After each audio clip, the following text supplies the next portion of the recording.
Hello everyone. आज हम director chapter सी final law का स्टार्ट कर रहे हैं, जो फर्स्ट चैप्टर होता है, that is appointment and qualification of directors. Her chapter के साथ में अपने रूल्स होते हैं। इस चैप्टर में कहीं पे भी रूल्स का रेफरेंस आए तो आप रूल्स का नाम क्या लिखोगे? और कंपनी ब्रैकेट में appointment and qualification of director bracket close rules 2014। इस चैप्टर में हम सेक्शन 149 से सेक्शन 172 तक कवर करेंगे। ये चैप्टर पूरा इतने सेक्शन कवर करता है। इम्पोर्टेंट टर्म्स देखते हैं कुछ। डायरेक्टर की डेफिनेशन। डायरेक्टर जो है सेक्शन 2 की क्लॉज 34 में डिफाइंड है। Director means director appointed to the board of the company. ऐसा डायरेक्टर जिसे बोर्ड ऑफ द कंपनी पे अपॉइंट किया गया उसे कंपनी से अपने डायरेक्टर मानेंगे। Executive director, non executive director की कोई एज सच हमको कंपनी से अपनी डेफिनेशन नहीं दी हुई, पर हम एक जनरल पैरालेंस से देखें तो डायरेक्टर्स जो कि एम्प्लॉयमेंट में होते हैं द कंपनी की, वो एग्जीक्यूटिव डायरेक्टर होते हैं। जैसे होल टाइम डायरेक्टर हो गया, मैनेजिंग डायरेक्टर हो गया। और जैसे जो पार्ट टाइम डायरेक्टर है या फिर जो एम्प्लॉयमेंट में नहीं है कंपनी के, तो एम्प्लॉयमेंट में नहीं मतलब क्या? एम्प्लॉयमेंट में नहीं है यानी कि वो एम्प्लॉय बनकर वहाँ पर नहीं है, एज अ प्रोफेशनल या फिर एक ऐसा पोजीशन पर है, तो वो नॉन एग्जीक्यूटिव डायरेक्टर में आ जाते हैं। नॉन एग्जीक्यूटिव डायरेक्टर वो हो गए यानी कि जो एम्प्लॉयमेंट में नहीं है या पार्ट, उसका एग्जांपल है पार्ट टाइम या फिर प्रोफेशनल डायरेक्टर या फिर नॉमिनी डायरेक्टर। ठीक है। इंडिपेंडेंट डायरेक्टर्स और जो अनबायस्ड, मतलब कुछ हमको अनबायस्ड वर्किंग एटीट्यूड के जब डायरेक्टर हमको चाहिए होते हैं ना, तो हम जनरली नॉन एग्जीक्यूटिव डायरेक्टर्स का अपॉइंटमेंट करते हैं। क्योंकि दिखती बात है, एग्जीक्यूटिव मतलब जो डायरेक्टर जो रोज के रोज कंपनी के अफेयर्स से कनेक्टेड है, तो कभी ऐसा कोई डिसीजन लेना हो जो कंपनी के अफेयर्स से कनेक्टेड नहीं है, अनबायस्ड होने के कारण, ताकि वो अनबायस्ड हो सके, तो उससे इसलिए कंपनी में नॉन एग्जीक्यूटिव डायरेक्टर भी होते हैं।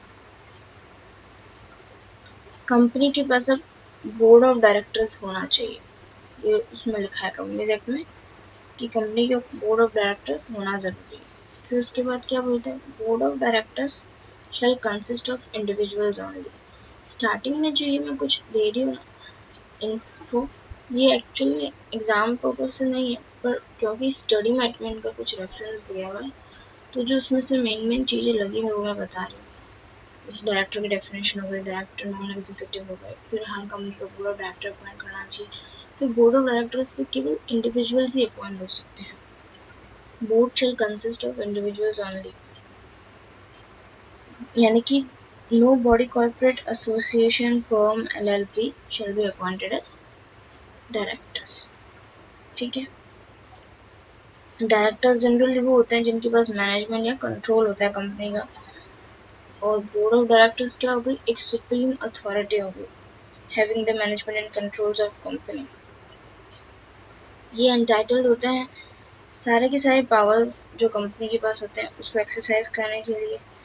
हाउएवर सर्टेन पावर्स जो हैं वो एक्सरसाइज, उनको ज़रूरत होती है कि वो एक्सरसाइज कर सके जनरल मीटिंग में, तो ऐसी पावर्स सिर्फ मेंबर्स के पास होती है। जो सारी की सारी पावर्स हैं, इसलिए बोर्ड एक्सरसाइज नहीं कर सकता। कुछ बोर्ड को दी हुई है, कुछ जनरल मीटिंग में मेंबर्स को एक्सरसाइज करने के लिए दी हुई है। जो भी पावर्स बोर्ड ऑफ डायरेक्टर्स को दी गई है, इनको ये एक्सरसाइज करनी है कलेक्टिवली। इसमें एक एग्जाम पे क्वेश्चन भी आया हुआ है। एक अपॉइंटमेंट है डायरेक्टर का, और मुझे याद नहीं शायद ही कौन से डायरेक्टर के ऊपर क्वेश्चन आगे मैं डिस्कस करूँगी, तो उसमें है ना बोर्ड ऑफ डायरेक्टर्स को पावर दी गई है उस डायरेक्टर को अपॉइंट करने की। तो क्वेश्चन में क्या लिखा हो एग्जाम में कि क्या मिस्टर ए जो डायरेक्टर है वो है ना, जिस पर्टिकुलर कैटेगरी के डायरेक्टर के क्वेश्चन बात कर रहा था, क्या उसको अपॉइंट कर सकता है? तो नो, आंसर नो है। क्यों? क्योंकि पूरे के पूरे बोर्ड ऑफ डायरेक्टर को उस पर्टिकुलर कैटेगरी के डायरेक्टर को अपॉइंट करने को कहा गया है। कौन से कैटेगरीज हैं? वो डिफरेंट कैटेगरीज होते हैं, कैजुअल, नॉमिनी, ये सब आगे हम पढ़ेंगे।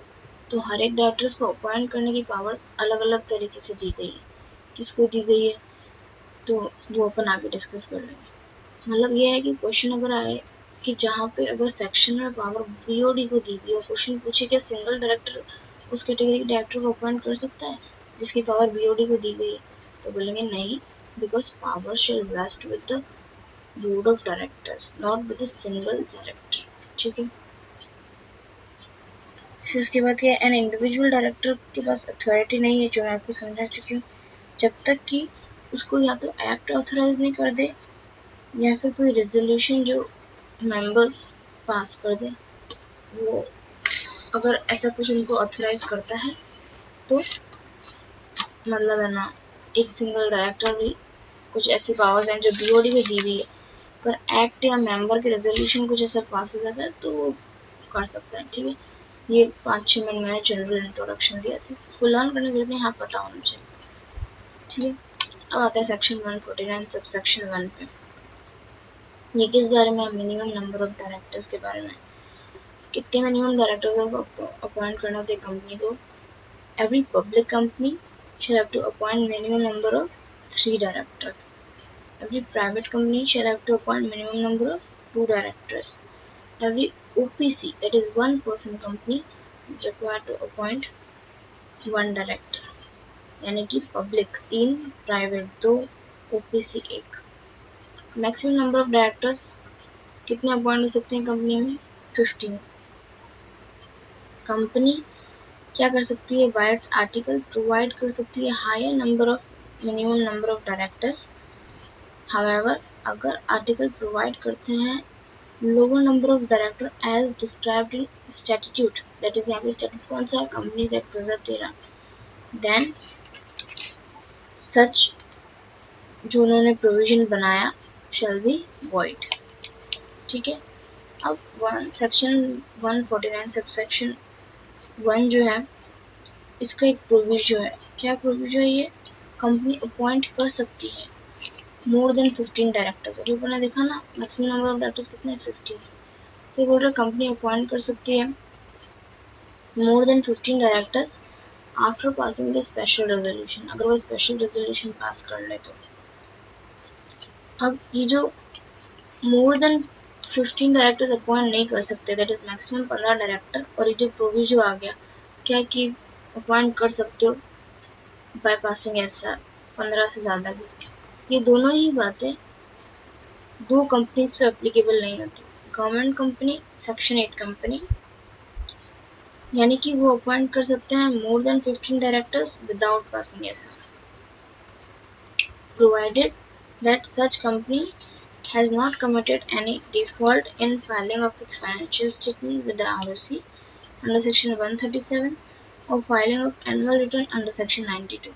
यानी कि अगर गवर्नमेंट कंपनी सेक्शन 8 कंपनी ने अपने फाइनेंशियल स्टेटमेंट फाइल किए आरओसी को सेक्शन 137 के अकॉर्डिंग, एनुअल रिटर्न फाइल किया है सेक्शन 92 के अकॉर्डिंग, तो ही इन गवर्नमेंट कंपनी और सेक्शन 8 कंपनी को एग्जम्पशन मिलेगी इन प्रोविजन से। कौन सा? सेक्शन 149 सब सेक्शन 1 का क्लॉज बी तो बताता है मैक्सिमम नंबर ऑफ डायरेक्टर्स 15 होंगे, और प्रोविजो टू दिस सेक्शन जो कहता है कि भाई एसआर पास करके आप मोर देन 15 डायरेक्टर्स भी अपॉइंट कर सकते हो। आपको इनको सेंट्रल गवर्नमेंट की कोई अप्रूवल की आवश्यकता नहीं है, बस एक्ट में कह दिया, क्योंकि गवर्नमेंट कंपनी है या सेक्शन 8 कंपनियां जो एसआर भी हम पास कर रहे हैं मोर देन 15 डायरेक्टर्स, इन तीनों ही केसेस में कहीं पे भी सेंट्रल गवर्नमेंट की रिक्वायरमेंट नहीं है, सेंट्रल गवर्नमेंट के अप्रूवल की। और ये मिनिमम नंबर ऑफ डायरेक्टर्स की प्रोविजन इसलिए डाली गई ताकि एक होता है ना कि सिंगल पर्सन के हाथ में कंपनी नहीं जाने दें, इसलिए। ठीक है। अब वुमन डायरेक्टर के बारे में पढ़ते हैं। और हाँ, जो आर्टिकल्स है ना कंपनी के, वो भी है ना maximum number of directors provide कर सकते हैं, और वो लेस देन 15 भी हो सकता है। तो इस पे एग्जाम में क्वेश्चन भी था क्या कि कंपनी को अपॉइंट करना है डायरेक्टर्स, कितने डायरेक्टर्स अपॉइंट करना है, तो उन्होंने मिनिमम जो एक्ट वाला है वो ले लिया और मैक्सिमम 10 है ना उन्होंने अपने आर्टिकल्स में लिख लिया। तो जब कंपनी को 10 से ज़्यादा डायरेक्टर अपॉइंट करने होंगे ना तो उनको एक एसआर पास करना होगा अपने आर्टिकल्स को अमेंड करने के लिए। मान लो सपोज को 11 डायरेक्टर्स अपॉइंट करना है तो एसआर पास करेगी company to amend the articles और वो फिर उसमें मैक्सिमम नंबर ऑफ डायरेक्टर्स 11 लिख देगी या 12 जो उसकी मर्जी है ताकि वो 11 अपॉइंट कर सके, मतलब फिर उसमें उसको मैक्सिमम लिमिट 11 तक ले जानी पड़ेगी। अब मान लो कंपनी में आर्टिकल्स में 10 डायरेक्टर्स लिखा हुआ है और कंपनी अब चाहती है 16 डायरेक्टर्स अपॉइंट करना, तो ऐसे केस में 2 बार एसआर पास होगा। पहला SR to amend the articles, दूसरा एसआर किस बात का, 15 से ज़्यादा हम अपॉइंट कर रहे हैं। ठीक है, तो इस पे क्वेश्चन था कि ऐसे केस में 2 एसआर पास होते हैं। To amend the articles first SR, to appoint more than 15 directors second SR, to include करने के लिए directors beyond specified limit SR पास करना होता है अंडर सेक्शन 14। ठीक है, और ये जो अपन 15 से ज़्यादा डायरेक्टर्स अपॉइंट करते हैं ये under section 114 sub section 1 clause B में करते हैं। ठीक है, वुमेन डायरेक्टर पढ़ते हैं। कुछ क्लासेस ऑफ कंपनी है जिसमें एटलीस्ट 1 वुमेन डायरेक्टर अपॉइंट करना ज़रूरी है। कौन से हैं, तो एक तो सेक्शन में दिया हुआ है, बाकी रूल्स में दिया हुआ है। तो एवरी लिस्टेड कंपनी जो है उसको तो अपॉइंट करना ही है एटलीस्ट 1 वुमेन डायरेक्टर। फिर रूल्स क्या कहते हैं, एवरी अदर पब्लिक कंपनी, अभी हमने है ना ध्यान से पढ़ना, लिस्टेड पब्लिक कंपनी नहीं बोला, लिस्टेड कंपनी बोला। मतलब अगर प्राइवेट कंपनी भी लिस्टेड है ना तो भी उसको एटलीस्ट 1 वुमेन डायरेक्टर अपॉइंट करना होगा। ठीक है, तो एवरी लिस्टेड कंपनी को अपॉइंट करना है। दूसरा एवरी अदर पब्लिक कंपनी, अब यहाँ पे केवल पब्लिक है, पहले था लिस्टेड में पब्लिक प्राइवेट दोनों कवर हो जाएगी क्योंकि उन्होंने स्पेसिफिकली लिखा नहीं कि लिस्टेड पब्लिक कंपनी, उन्होंने लिखा listed, every listed company shall have to appoint at least 1 women director. अब मैं बोल रही हूँ every other public company, other public company मतलब क्या हो गई, अनलिस्टेड पब्लिक कंपनी। तो एवरी अदर पब्लिक कंपनी या तो उसकी पीडीएफ शेयर कैपिटल होनी चाहिए 100 करोड़ और मोर, या फिर उसका टर्नओवर होना चाहिए 300 करोड़ और मोर, तो वो क्या कर सकते हैं, सॉरी क्या उनको करना पड़ेगा, मैंडेटरी है क्या, एटलीस्ट 1 वुमेन डायरेक्टर अपॉइंट करना पड़ेगा। अगर जब ये एक्ट स्टार्ट ही हुआ था तब का एक वो ट्रांजिशनल प्रोविजन था कि चलो ट्रांजिशनल प्रोविजंस को हम रहने देते क्योंकि एग्जाम में नहीं पूछे जाते। ठीक है, अब मैं बात करूँ तो न्यू कंपनीज जो इनकॉर्पोरेट हुई हैं तो उनको वुमेन डायरेक्टर कितनी देर में अपॉइंट करना होगा, तो जो कंपनी इनकॉर्पोरेट हुई है उसको within 6 months from the date of its incorporation अपना वुमेन डायरेक्टर अपॉइंट करना होगा। ठीक है, अब अगर वुमेन डायरेक्टर के ऑफिस में वैकेंसी आ जाए तो any vacancy in the office of the woman director shall be filled by board of directors। देखो अब यहाँ पे पावर्स बीओडी को दी गई है ना, तो इस पे क्वेश्चन बन सकता है क्या कि वुमेन डायरेक्टर की कैजुअल वैकेंसी हो गई है और वुमेन डायरेक्टर के ऑफिस में कैजुअल वैकेंसी हो गई है, तो क्या मिस्टर ए जो डायरेक्टर ऑफ द कंपनी है वो अपॉइंट कर सकता है, फिल कर सकता है कैजुअल वैकेंसी को, तो बोला नहीं। क्यों, क्योंकि पावर किसको दी गई है, बोर्ड ऑफ डायरेक्टर्स को। कैजुअल वैकेंसी का मतलब पता है ना आपको, कैजुअल वैकेंसी का मतलब होता है कि जब आपका जो टेन्योर था अपॉइंटमेंट का कि आपको 2 साल के लिए 4 साल के लिए अपॉइंट किया गया था और आपकी पोजीशन वेकेट हो जाती है बिफोर द डिसाइडेड टेन्योर, और वो किस लिए है ना वेकेट हो जाती है, जैसे कि फॉर एग्जांपल रेजिग्नेशन दे दिया, डेथ हो गई, तो इन केसेस में क्या होता है कि आपके जो डिसाइडेड टेन्योर था उससे पहले ही आपने वेकेट कर दिया ऑफिस, तो इसको क्या बोलते हैं, कैजुअल वैकेंसी। तो जो कैजुअल वैकेंसी जब होगी ना वुमेन डायरेक्टर के ऑफिस में, तो बीओडी पहली बात तो फिल करेंगे। वैकेंसी फिल करना मतलब जो गया बंदा उसकी जगह पे दूसरे डायरेक्टर को अपॉइंट करना। कब तक फिल करनी है, तो they have to fill not later than, यानी कि जो मैं बोल रही हूँ उससे देर नहीं होनी चाहिए। किससे, इमीडिएट नेक्स्ट बोर्ड मीटिंग और 3 months from the date of such vacancy whichever is later. यानी कि जो भी इमीडिएट नेक्स्ट बोर्ड मीटिंग होगी या तो उसमें अपॉइंट कर दो, जैसे वैकेंसी उसके बाद जब भी बोर्ड मीटिंग हो रही है उसमें अपॉइंट कर दो, या फिर 3 months फ्रॉम सच वैकेंसी, वो जिस तारीख को वैकेंसी हुई वहां से 3 महीने कहाँ तक जा रहे हैं, इन दोनों में से विच एवर इज लेटर, जो बाद में आ रहा है वहां तक आपको अपॉइंट करना है वुमन डायरेक्टर की कैजुअल वैकेंसी को फिल करना है। तो देखो इस सेक्शन में 2 बार वर्ड लेटर यूज हुआ है। पहला बोल रहा है वो not later than this limit, नीचे जो लिमिट दी हुई है, यानी कि नीचे लिमिट दी गई है उससे आप लेट मत करना। और फिर वापस नॉट लेटर देन बोल रहा है, तो जो 2 लिमिट बताई गई, एक तो next immediate next board meeting, just बाद जो मीटिंग हुई वैकेंसी के, और 3 months whichever is later, इन दोनों में से जो बाद में हुआ। ठीक है, तो मैं पूरा सेक्शन बोल के बताती हूँ। Any vacancy in the office of the woman director shall be filled by board of directors at earliest but not later than। at earliest क्या मतलब जल्द से जल्द भरने की कोशिश करना। at earliest but not later than next immediate board meeting or 3 months from the date of such vacancy whichever is later। अब जो अपन ने ये ऊपर लिमिट पड़ी थी ना कि 100 करोड़ शेयर कैपिटल जाएगी अदर पब्लिक कंपनी की, या फिर टर्नओवर जो है 300 करोड़ से जाएगा, तो ये 100 करोड़ 300 करोड़ कहाँ देखना है।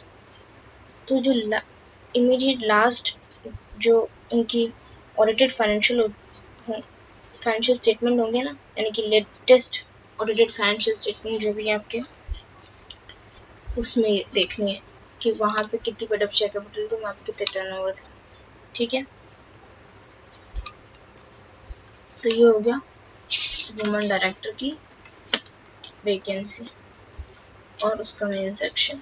अब रेजिडेंट डायरेक्टर, हर कंपनी में यहाँ पे कोई भी कैटेगरी नहीं है, एवरी कंपनी मतलब एवरी कंपनी, जो भी कंपनी एक्ट में कंपनी रजिस्टर होगी ना, हर कंपनी को एटलीस्ट 1 डायरेक्टर ऐसा अपॉइंट करना पड़ेगा जो इंडिया में रहता हो, यानी कि वो रेजिडेंट हो। कितने दिन, for a total period of 180 days और मोर, या तो 182 दिन रहे या फिर उससे ज़्यादा, 182 days और मोर। तो यानी कि ये कौन हो गया, एक रेजिडेंट डायरेक्टर हो गया, क्योंकि रेजिडेंट भी आप तभी बनते हो जब आप इंडिया में इतने दिन रहते हो। तो समझ में आया, every company shall have at least 1 director who stays in India, India में रहता है for a total period of 182 days और मोर ड्यूरिंग द फाइनेंशियल ईयर। ये है ना, कुछ टाइम पहले अमेंडमेंट आया था, पहले ओल्ड कोर्स में ऐसा हुआ करता था कि कैलेंडर ईयर देखना पड़ता था कि 1 जनवरी से 31 दिसंबर तक वो डायरेक्टर 182 days इंडिया में होना चाहिए। पर अब ये बोल रहा है ड्यूरिंग द फाइनेंशियल ईयर, यानी कि जैसे आपका 1 अप्रैल को फाइनेंशियल ईयर स्टार्ट हुआ, वहाँ से 31 मार्च तक जो आपका करंट फाइनेंशियल ईयर है, जिसके लिए हम अपॉइंटमेंट की बात कर रहे हैं कि हर एक, तो भाई हर एक है ना कंपनी के पास होना चाहिए। तो ये ऐसा नहीं बोल रहा है कि आप पिछले साल में देखो कि जो बंदा पिछले साल में 182 days रहा था वो माना जाएगा रेजिडेंट, नहीं। आपका करंट फाइनेंशियल ईयर है तो इस फाइनेंशियल ईयर में आपका एक डायरेक्टर ऐसा होना चाहिए जो कि 1 अप्रैल से 31 मार्च तक एटलीस्ट 182 days इंडिया में ही रहेगा। ये इसलिए किया गया है ताकि आरओसी कोई नोटिस वगैरह भेजे कंपनी के पास तो ऐसे नहीं कि कोई रिप्लाई नहीं कर रहा है, सबके सब अब्रॉड छुट्टियां मनाने गए हैं। तो एक तो इंडिया में रह गई ताकि वो आरओसी के या फिर अदर कंप्लायंसेस जो होती है कंपनीज की उनको पूरा कर सके। अब जो न्यूली इनकॉर्पोरेटेड कंपनी होगी ना, वो तो 1 अप्रैल देख के डेट अपॉइंट नहीं होती, वो तो जब सारी रिक्वायरमेंट हो गई, जिस दिन सर्टिफिकेट ऑफ इनकॉर्पोरेशन मिला, वहां से स्टार्ट हो जाता है उसका फाइनेंशियल ईयर। तो उस केस में क्या होगा कि प्रोपोर्शनेटली देखेंगे। मतलब मान लो कैसे आप एग्जाम में क्वेश्चन आएगा ना, तो कैसे करोगे, 180 days डिवाइड बाय 365 इनटू आपकी कंपनी जो ईयर ऑफ इनकॉर्पोरेशन में कितने दिन थी। यानी कि मैंने फ्रैक्शन बनाया कि अगर 365 में से आपको 180 डेज चाहिए, तो मेरी कंपनी अज्यूम करो दिसंबर में 31 दिसंबर में है ना इनकॉर्पोरेट हुई, तो यानी कि 31 दिसंबर से 31 मार्च तक जितने दिन आ रहे हैं, रफली अराउंड 92 93 आ रहे होंगे। सॉरी, उसमें 28 डेज होते हैं, तो अराउंड 90 डेज आ रहे होंगे। तो कैसे लिखेंगे, 182 अपॉन 365 इंटू 90, यानी कि प्रोपोर्शनेटली, प्रोपोर्शन सबको निकालना आता है अब सी फाइनल में, है ना। तो न्यूली इनकॉर्पोरेटेड कंपनी के केस में ये रिक्वायरमेंट कैसे चेक करनी है, प्रोपोर्शनेटली। तो कैसे लिखेंगे, in case of a newly incorporated company, the requirement under section 149 subsection 3 shall apply proportionately at the end of the financial year in which it is incorporated। And में 31 मार्च को हम देखेंगे कि कंपनी कितने टाइम तक एग्जिस्टेंस में थी और वहाँ पे प्रपोर्शन लगा देंगे। ठीक है। अब इसमें कुछ एक्सेप्शंस हैं। जो सेक्शन 8 कंपनी और जो एक होती है, आपको पता है आईएफएससी का मतलब पता है आपको, जैसे एसईजेड और ये जो स्टॉक एक्सचेंज वगैरह होते हैं ना, एसईजेड का स्पेशल इकोनॉमिक जोन, तो ये है ना, उसको चलो आप उससे रिलेट मत करो, मैं आपको इसको स्टॉक एक्सचेंज से रिलेट करती हूँ। एसईजेड से भी रिलेट कर सकते हो आप। दोनों में क्या होता है, एसईजेड या स्टॉक एक्सचेंज में जो ट्रेडिंग हो रही होती है ना, वो इंडिया की करेंसी में हो रही होती है। लेकिन अगर आपको फॉरेन करेंसी में करनी है, फॉर एग्जांपल कोई एनआर हमारे यहाँ आया हुआ है या उसको अपॉइंट करनी है, हमको किसी एनआर से ट्रेडिंग करनी है, वो फुल की फुल अपन को है ना फॉरेन करेंसी में ट्रेडिंग करनी है, तो आईएफएससी में अपन ट्रेडिंग करते हैं। तो ये बोल रहा है जो सेक्शन 8 कंपनी होती है, वो जो आईएफएससी की स्पेसिफाइड पब्लिक कंपनीज होती है, उनके लिए मैं एक्सेप्शन बता रही हूँ। क्या, सबसेक्शन 4, 5, 6, 7, 8, 9, 10, 11 और सबसेक्शन 12 का clause I, section 13 subsection 13 of 149, ये सब इन कंपनीज को अप्लाई नहीं होते हैं। अब ये मैंने एक साथ इसलिए बताया क्योंकि कंपनीज एक्ट में तो क्या है, हर एक्ट के नीचे दिया हुआ है। जैसे अपन ने अभी तक इन सेक्शन में से कुछ पढ़ा नहीं है, ये सब बाद में आने वाले हैं। मैंने अभी तक आपको 149 सबसेक्शन 3 तक बताया, पर आगे जो मैं ये बताऊंगी ना, जब 149 के सबसेक्शन सारे ये 4, 5, 6, 7, 8, 9, 10, 11 और 12 का क्लॉज आई, तो इन या फिर सबसेक्शन 13, तो इन पे है ना सेक्शन 8 कंपनी और आईएफएससी स्पेसिफाइड पब्लिक कंपनी पे ये सबसेक्शन नहीं लगेंगे जो हम आगे पढ़ने वाले हैं। जो गवर्नमेंट कंपनी होती है उस पर हम जो आगे 149(6)(a) पढ़ेंगे वो अप्लाई नहीं होता है। और जो हमने रेजिडेंट डायरेक्टर पढ़ा ना, वो जो प्रोविजन है किस पे अप्लाई नहीं होता है, आईएफएससी की जो पब्लिक एंड प्राइवेट कंपनीज है ना, उस पे है ना अपॉइंट नहीं होता है, सॉरी उस पे अप्लाई नहीं होता है। Specified IFSC public and private company, चाहे वो पब्लिक हो चाहे प्राइवेट कंपनी, दोनों पे रेजिडेंट डायरेक्टर की रिक्वायरमेंट एप्लीकेबल नहीं होती है। अब आप 2 मिनट होल्ड करो, मेरा चार्जर मैं लगा के आती हूँ। इसका चार्ज खत्म हो गया लैपटॉप का।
ठीक है, चलो आगे बढ़ते हैं। तो ये जो मैंने एक्सेप्शन बताया ना, ये मेरा कारण सिर्फ इतना था बताने का, क्योंकि अपन रेजिडेंट डायरेक्टर पढ़ रहे थे तो उसमें भी एक्सेप्शन है। तो मैंने यहाँ पे जो मेरा पूरा चार्ट बना हुआ है वो आपको बता दिया। समझ में आया? अभी के लिए सिर्फ आप इतना सा समझो, मैं आगे बाकी रिलेट करा दूंगी कि रेजिडेंट डायरेक्टर की जो लिमिट है वो किस पे नहीं लगेगी। लिमिट मतलब सॉरी प्रोविजन। जो रेजिडेंट डायरेक्टर का प्रोविजन है वो स्पेसिफाइड आईएफएससी चाहे पब्लिक हो चाहे प्राइवेट कंपनी हो उस पर अप्लाई नहीं करेगी।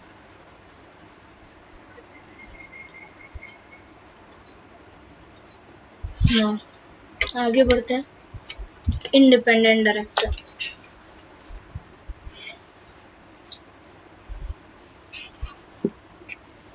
एक सेकेंड और होल्ड करना। ये पता नहीं चार्ज का प्लग क्यों लो गया। एक्चुअली में आज मेरा क्या पॉज बटन इसमें काम करना बंद कर गया, नहीं तो आपको वेट नहीं करना पड़ता, मैं पॉज करके जाती। ठीक है, आप स्किप कर देना। आप जब वीडियो सुन रहे हो ना तो मैं जितना गैप ले रही हूँ आप स्किप कर देना। नहीं, चार्ज का प्लग देख कर आती हूँ।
हाँ, तो स्टार्ट करते हैं। यहाँ तक आप स्किप कर देना। आगे सेकंड्स 10-20 सेकंड्स जैसे करते ना अपन स्किप यूट्यूब के वीडियो में, वैसे इंडिपेंडेंट डायरेक्टर स्टार्ट करते हैं। इंडिपेंडेंट डायरेक्टर कहाँ डिफाइंड है? सेक्शन 149 सबसेक्शन 4 में। इंडिपेंडेंट डायरेक्टर्स किस कंपनी को अपॉइंट करना होता है? एवरी लिस्टेड कंपनी को अपॉइंट करना होता है। एवरी लिस्टेड कंपनी को कितने डायरेक्टर्स अपॉइंट करने होते हैं? 1/3। सॉरी, यहाँ पे लिस्टेड नहीं है, यहाँ पे लिस्टेड पब्लिक कंपनी है। इससे पहले मैंने आपको वुमन डायरेक्टर में क्या बताया था? सिर्फ लिस्टेड लिखा हुआ था, यानी कि लिस्टेड पब्लिक चाहे लिस्टेड प्राइवेट, दोनों कंपनी को वुमन डायरेक्टर अपॉइंट करना ही पड़ेगा। यहाँ पे क्या लिखा हुआ है? Listed public company. क्यों? क्योंकि इसको आप लॉजिक अगर ध्यान रखना चाहें तो ऐसा कर सकते हैं, जहाँ पे पब्लिक का पैसा इन्वॉल्व है और वो भी बड़े लेवल पर, यानी कि लिस्टिंग भी हो रखी है और पब्लिक भी है, पब्लिक का पैसा इन्वॉल्व है मीन्स पब्लिक कंपनी है। तो जब पब्लिक का पैसा बड़े लेवल पे इन्वॉल्व हो जाता है ना, तब हमको कंपनी में एक ऐसा इंडिपेंडेंट डायरेक्टर चाहिए होता है जो अनबायस्ड डिसीजन ले सके। वुमन डायरेक्टर में आप कैसे याद रखोगे, जैसे ही कंपनी बड़ी हुई तो हमको वुमन डायरेक्टर अपॉइंट करना है। बड़े हुई मतलब उसकी लिस्टिंग हो गई। आप यूँ याद रख सकते हैं कि जब, मतलब फनी है पर हाँ लर्न रखना है हमको एग्जाम के लिए, तो हम याद कर सकते हैं क्या, जैसे लड़का बड़ा हुआ तो उसको अपनी वाइफ चाहिए, 18 से ऊपर गया तो मतलब हाँ सरकार भी अलाउ कर देती है, तो आप उसको उससे रिलेट कर लो कि हाँ हम बड़े हुए तो मतलब लिस्टेड कंपनी है तो वुमन डायरेक्टर चाहिए। एवरी लिस्टेड को या फिर बाकी अदर पब्लिक कंपनी में अपन ने लिमिट पड़ी थी। अब आप बोलोगे ऐसी फनी फनी ट्रिक्स से क्यों, एग्जाम में है ना पक्का कंफ्यूजन होता है। मोस्ट ऑफ द स्टूडेंट्स है ना वहाँ जाके ये सोचते हैं कि वुमन डायरेक्टर में लिस्टेड था कि listed public company, independent director में लिस्टेड पब्लिक कंपनी, वहाँ पे जाके सब मैस हो जाता है क्योंकि हमारे दिमाग में एग्जाम डे पे सारे प्रोविजन घूम रहे होते हैं। तो जब आप फनी ट्रिक्स डालते हो ना तो भूलने के चांसेस बहुत कम होते हैं। एट द एंड हमको क्या चाहिए कि हम एग्जाम में सही आंसर लिख के पास हो जाएं। तो यू आपको फनी ट्रिक्स अगर हेल्प कर दी तो यू शुड यूज। ठीक है, तो मैंने क्या ट्रिक बताई कि पब्लिक का पैसा बड़े लेवल पे इन्वॉल्व होगा तो क्या अपॉइंट करना है, independent director, that is public listed company में। जैसे ही आप बड़े हुए, यानी कोई भी लिस्टेड कंपनी हो चाहे पब्लिक प्राइवेट, वुमन चाहिए यानी कि वुमन डायरेक्टर। अब इसमें एवरी लिस्टेड कंपनी को कितने इंडिपेंडेंट डायरेक्टर्स चाहिए, तो 1/3 of the total number of directors. जो भी कंपनी में टोटल नंबर ऑफ डायरेक्टर्स है ना उसका 1/3 कर लो, इतने इंडिपेंडेंट डायरेक्टर्स मिनिमम होने चाहिए। कोई भी जो फ्रैक्शन है उसको आप राउंड ऑफ करोगे एज 1। फॉर एग्जाम्पल मेरा आया 3.33, तो मेरे को मिनिमम 4 डायरेक्टर्स अपॉइंट करने ही होंगे। ऐसा क्यों है, क्योंकि जब प्रोविजन लिखा है ना तो वहाँ पे एटलीस्ट का सेंस है, समझ रहे हो, at least 1/3 of the total number of directors should be independent. 1/3 यानी कि 3.33 कम से कम होना चाहिए। अब 3.33 कैसे लाएं, 3 में जाएंगे तो कम से कम 3.33 फुलफिल नहीं हुई ना रिक्वायरमेंट, तो उसको राउंड ऑफ किया 1, यानी कि कम से कम 4 डायरेक्टर। मैं एग्जाम्पल दे रही हूँ, ठीक है। फिर ये समझ में आ गया कि एवरी लिस्टेड पब्लिक कंपनी में 1/3 total number of director as a independent चाहिए। जो भी फ्रैक्शन आएगा राउंड ऑफ करेंगे 1 में। अब लिस्टेड पब्लिक कंपनी के अलावा किस किस को अपॉइंट करना होता है, सच द क्लास और क्लास ऑफ पब्लिक कंपनी जो रूल 4 में डिफाइंड है। रूल 4 कौन सा, मैंने आपको स्टार्टिंग में बताया था कौन से रूल्स हैं ये, companies appointment and qualification of director rules 2014। अब उस रूल्स में क्या लिखा हुआ है,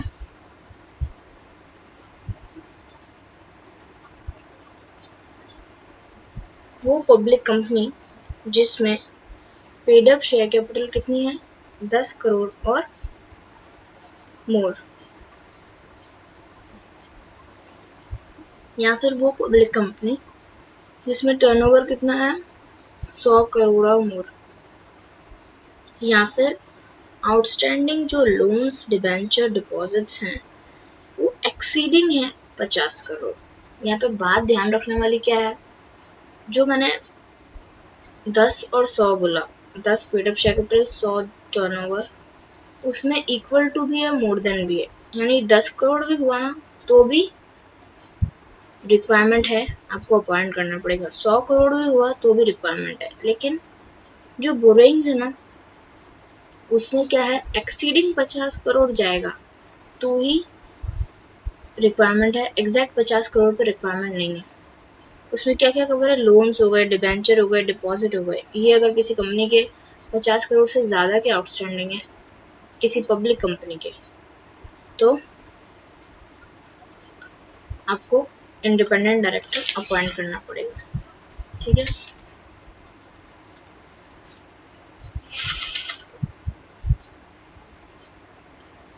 देखो यहाँ पे कॉमन क्या है, जो ये रूल्स में जो कंपनीज की लिमिट है वो पब्लिक कंपनी के लिए है, और वुमन डायरेक्टर में भी जो रूल्स में लिमिट थी ना वो पब्लिक कंपनी के लिए थी। तो ये आप एक पॉइंट याद रखना। तो हर वो पब्लिक कंपनी या तो उसकी paid up share capital 10 crore और मोर है, या फिर उसका टर्नओवर 100 करोड़ और मोर है, या फिर आउटस्टैंडिंग, इसको आप कैसे याद कर सकते हो, DLD, debenture loan deposit. Outstanding DLD जो है वो 50 करोड़ से ज़्यादा है, एक्सीडिंग 50 करोड़। इनको कितने डायरेक्टर्स हैं, इनको अपॉइंट करना है at least 2 directors must be independent. तो टोटल डायरेक्टर्स है ना, उसमें से 2 कम से कम इंडिपेंडेंट होना चाहिए। इन पे 1/3 का नहीं है, जो रूल्स के अंदर कंपनीज हैं उनमें एटलीस्ट 2 डायरेक्टर होने चाहिए। मैक्सिमम कितने भी रखो, कम से कम 2 रखना है। अब जो अनलिस्टेड पब्लिक कंपनी है उसके लिए ये है ना, क्योंकि लिस्टेड तो वहाँ कवर हो गई। और इन्होंने इस सेक्शन में क्या लिखा है, जो ये अनलिस्टेड पब्लिक कंपनी होगी ना, अनलिस्टेड पब्लिक कंपनी में एक्सक्लूड होगा क्या, जॉइंट वेंचर, होल्डी ओन सब्सिडरी और डोरमेंट कंपनी। इसको आप कैसे याद करोगे, JWD। अनलिस्टेड पब्लिक कंपनी की जो हमने ऊपर रिक्वायरमेंट देखी, इसमें जॉइंट वेंचर, होल्डी ओन सब्सिडरी और डोरमेंट कंपनी इंक्लूड नहीं होगी, JWD नहीं इंक्लूड होगी। यानी कि इनमें अपन को ये रिक्वायरमेंट्स चेक करनी है। और ये paid up share capital, turnover, outstanding loan etcetera जो है ना, ये आपको कहाँ चेक करना है, तो ये आपको चेक करना है on the last date of latest audited financial statement. जैसे उसमें भी यही था कि ऑडिटेड फाइनेंशियल स्टेटमेंट में चेक करना है। अब डायरेक्टर की, अभी इसमें इंडिपेंडेंट डायरेक्टर बहुत बड़ा कॉन्सेप्ट है, अभी इसमें बहुत बेसिक से मैंने बताया। तो जो फर्स्ट पार्ट है वीडियो का वो मैं यहीं तक रख रही हूँ, बाकी के प्रोविजन नेक्स्ट वीडियो में। So thank you very much, stay at home.